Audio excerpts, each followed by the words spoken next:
Shalom saudara yang dikasih Tuhan. Hari ini kita akan merenungkan firman Tuhan. Namun sebelumnya kita berdoa. Bapa, berkati melalui firman Tuhan yang akan kami renungkan. Biarlah firman Tuhan ini boleh menjadi kekuatan di dalam hidup kami, sehingga menghadapi kesusahan, kesulitan, ajarkan kami untuk tidak bersungut-sungut tetapi bersyukur kepadamu. Dalam nama Tuhan Yesus kami berdoa. Amin. Kita membaca dari Ulangan pasal 1 ayat 34 sampai dengan 40. Ketika Tuhan mendengar gerutumu itu, ia menjadi murka dan bersumpah. Tidak seorang pun dari orang-orang ini, angkatan yang jahat ini, akan melihat negeri yang baik, yang dengan sumpah aku janjikan untuk memberikannya kepada nenek moyangmu, kecuali Kaleb bin Yefune.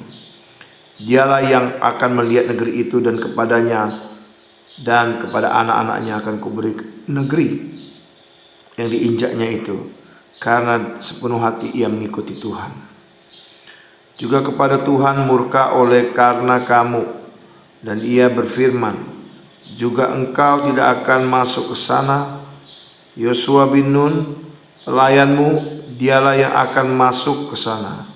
Berilah kepadanya semangat, sebab dialah yang akan memimpin orang Israel sampai mereka memiliki negeri itu.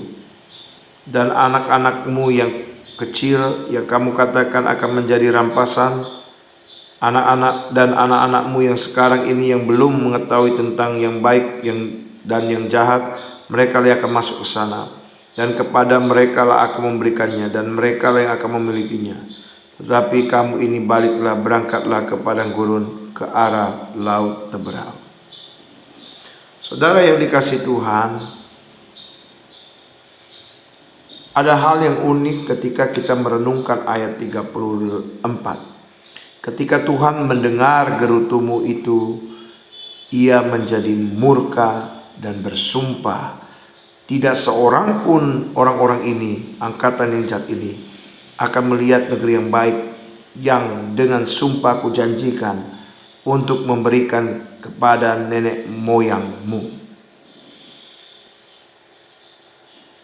Luar biasanya perjalanan bangsa Israel dari Mesir menuju tanah perjanjian, tapi oleh karena gerutu, maka perjalanan itu tidak membawa mereka masuk ke tanah perjanjian. Apa yang terjadi, saudara?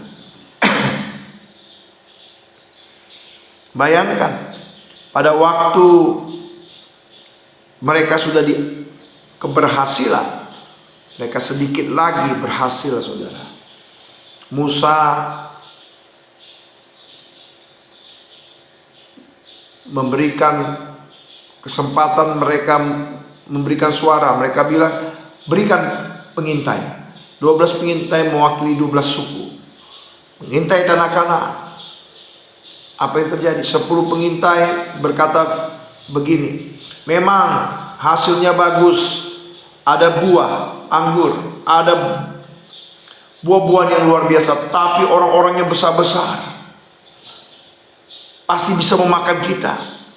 Tetapi Yosua dan Kaleb berkata, jangan takut, Tuhan yang akan menolong. Tapi mereka justru berkata, apa? Kami nggak mau berperang. Karena Tuhan benci kita, makanya Tuhan bawa ke tanah keluar. Karena Tuhan benci kita, maka Tuhan bawa kita keluar dari tanah Mesir untuk menyerahkan kita ke tangan orang Amori supaya kita dimusnahkan. Kemana kita maju? Tapi ketika Musa berkata, jangan gemetar, jangan takut, Tuhan berjalan di depanmu, Tuhan yang akan berperang bagimu, Tuhan akan mendukung engkau, Tuhan akan menopang engkau, Tuhan akan mendukung engkau seperti mendukung anaknya. Tapi mereka tidak mau percaya, mereka bersungut-sungut, dan mereka tidak mau berjalan, berperang. Sehingga akhirnya Tuhan berkata apa? Tuhan bersumpah, tidak ada seorang pun bisa masuk ke negeri yang baik ini, kecuali Kaleb. Saudara, kadang-kadang di dalam kehidupan kita, apa yang menyebabkan kita tidak bisa berhasil maju ke depan adalah kita tidak tahu bersyukur. Kita tidak tahu bersyukur. Kita seringkali bersungut-sungut. Saudara, ketika ada tantangan, ada masalah, kita bersungut-sungut. Kita seringkali lupa berkat Tuhan yang Tuhan beri. Seringkali kita hanya melihat noda hitam di tengah-tengah pergumulan hidup kita. Kita lupa ada kertas putih yang begitu besar. Anak-anak muda, mungkin hari ini engkau juga mengalami hal sama. Hari ini Anda berkata, kenapa hidupku pahit? Kenapa hidupku getir? Kenapa hidup kita gak enak?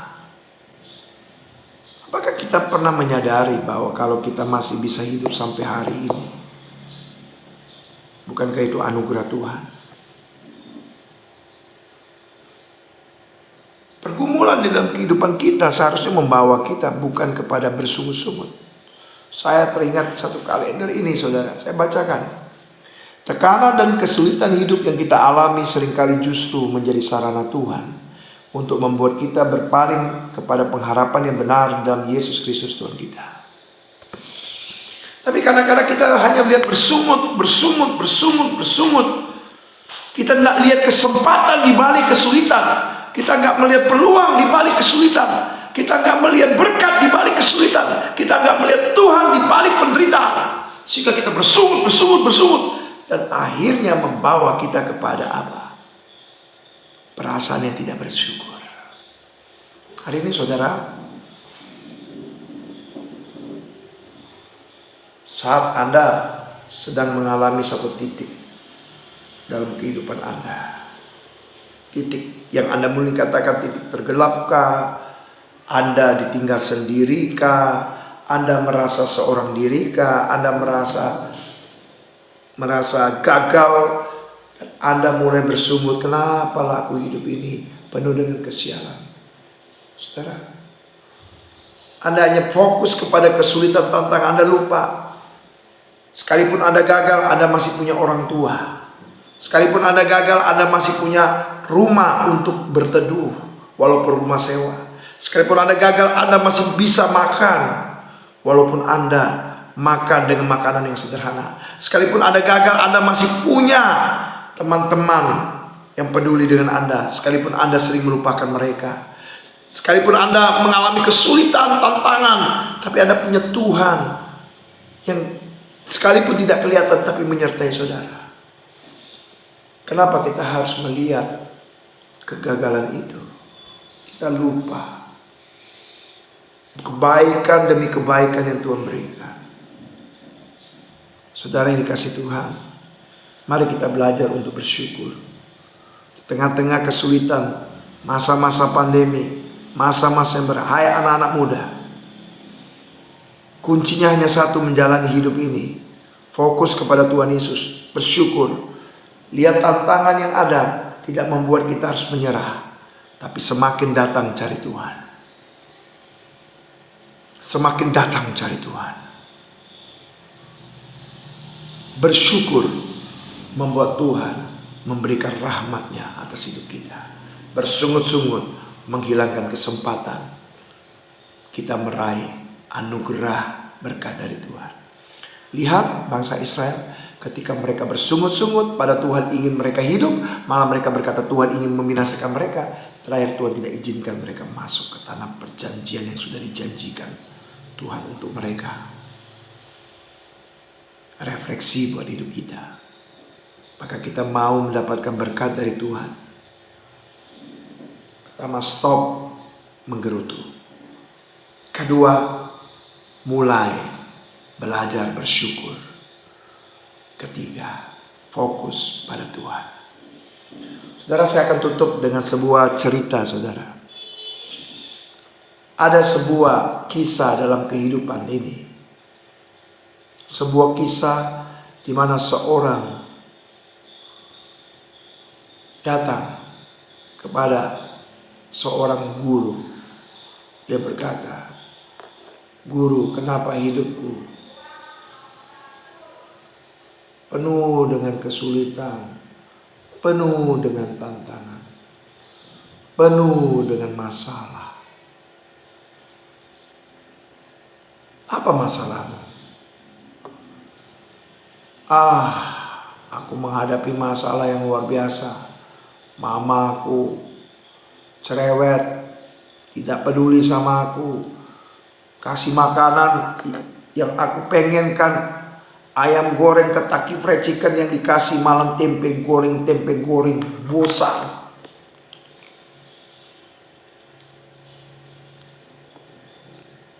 Guru berkata, kau mau tahu supaya hidupmu menyadari bahwa hidupmu jauh lebih baik daripada yang lain? Enggak, hidupku lebih buruk. Baik, pergilah ke sebuah hutan, seminggu di hutan, jangan bawa apapun, tinggal di sana. Aku akan mengantarkan kau, dan seminggu kemudian aku akan menjemput kau. Saudara, di hutan itu tidak ada makanan, tidak ada minuman. Dia hanya di sebuah gubuk, berhari-hari kelaparan, tidak bisa makan. Akhirnya dia terpaksa makan cacing untuk menyambung hidup, ulat. Terakhir ketika dijemput, badannya semua sudah kurus. Lalu si murid ini dipulangkan. Guru bertanya, setelah murid ini pulang dan dikasih makan tempe goreng, bagaimana anakku? Apakah kau masih mengeluh tentang makan tempe? Wah, enggak. Ini tempe makanan yang paling enak, nikmat. Kenapa? Karena aku di hutan tidak bisa makan apapun kecuali ulat, kecuali cacing. Sungguh tidak enak. Guru berkata, sebenarnya keadaannya sama. Kamu hanya tidak tahu bersyukur. Dan kau bisa bersyukur ketika engkau mengalami kehidupan yang paling sulit, lebih sulit dari sebelumnya. Pertanyaannya saudara, apakah kita harus mengalami masalah yang lebih berat, kesulitan lebih berat sehingga kita tahu bersyukur? Pertanyaannya saudara, ketika Anda mengeluh tentang sulitnya hidup, apakah Tuhan harus mengambil dulu rumah Anda, baru Anda tahu betapa berartinya sebuah rumah? Apakah Anda harus kehilangan nyawa dulu supaya Anda tahu betapa berharganya bernyawa di dunia ini? Apakah Anda harus penglihatan mata dulu baru Anda tahu bersyukur Anda punya mata sekalipun Anda melihat kesulitan-kesulitan hidup? Apakah Anda harus mengalami kehilangan yang paling berharga dulu untuk Anda tahu bersyukur? Jangan sampai saudara. Belajar dari bangsa Israel. Mereka kehilangan berkat karena mereka bersungut-sungut. Hari ini berhentilah bersungut. Syukuri apa yang ada. Lihat berkat Tuhan yang masih ada. Dan percayalah, kasih karunia-Nya akan menyertai ketika kita tahu bersyukur, berhenti bersungut-sungut, dan fokus kepada Tuhan. Kita berdoa. Bapa di surga, kami saat ini mau berterima kasih karena Tuhan sudah menyampaikan firman kepada kami. Tolong supaya kami bertobat Tuhan dari bersungut-sungut, tapi kami belajar mengucap syukur. Kami belajar untuk memfokuskan hidup kami pada Tuhan. Sehingga masalah, tantangan, rintangan yang kami hadapi sekalipun berat, membuat kami boleh tetap kuat menghadapi kehidupan ini. Terima kasih Bapa. Dalam nama Tuhan Yesus kami berdoa. Amin. Tuhan Yesus memberkati. Shalom.